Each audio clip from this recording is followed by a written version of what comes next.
اللہ رب العزت کی محبت حاصل کرنے کے لیے انسان کو چاہیے کہ اپنے اعمال کو درست کرے۔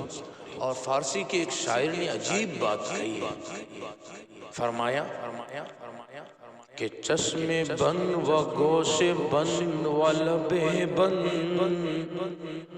کہ چشم بند و گوش بند و لب بند، گر نیابی حق برحق برما بخند،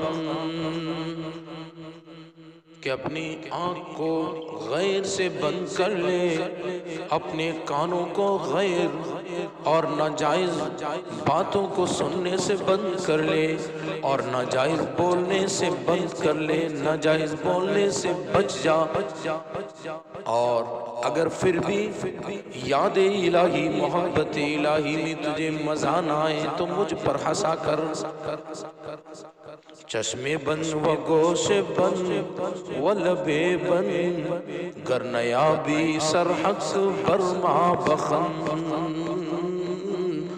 پھر بھی اگر اللہ رب العزت کی محبت تجھے مزہ نہ دے تو مجھ پر ہنسا کر۔ حقیقت بھی یہی ہے کہ آنکھ کو وہ چیزیں جو اللہ رب العزت کے غیر کی طرف لے جاتی ہے دیکھنے سے بچا لو، اور زبان کو بچا لو، اور کانوں کو سننے سے غلط بات سننے سے بچا لو۔ اللہ رب العزت کی محبت خود بخود ملے گی، اور اللہ کا نام میٹھا نام ہے، اللہ کا نام پیارا نام ہے۔ اللہ کے نام کی کثرت کی جائے۔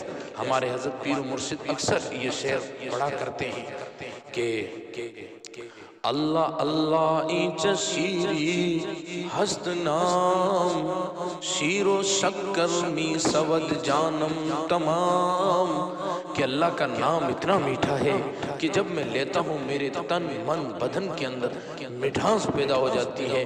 جس طرح چینی کو دودھ میں ڈالتے ہیں، دودھ میں گھولتے ہیں، دودھ کا قطرہ قطرہ میٹھا ہو جاتا ہے، جب میں کہتا ہوں اللہ، میرا بدن میٹھا ہو جاتا ہے۔